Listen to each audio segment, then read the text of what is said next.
கும்பம் விளக்கி வச்சு குருபூசையாகுதுன்னு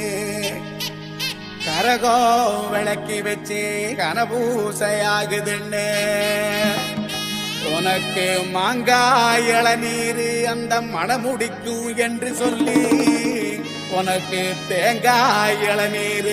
தெவிரடிக்கும் என்று சொல்லி உனக்கு கொம்பால இளநீர் கொண்டு வந்தோம் பூசைன்னு இந்த பூசை முகம் பார்க்க அங்க புறப்பட்டு நீ எழும்ப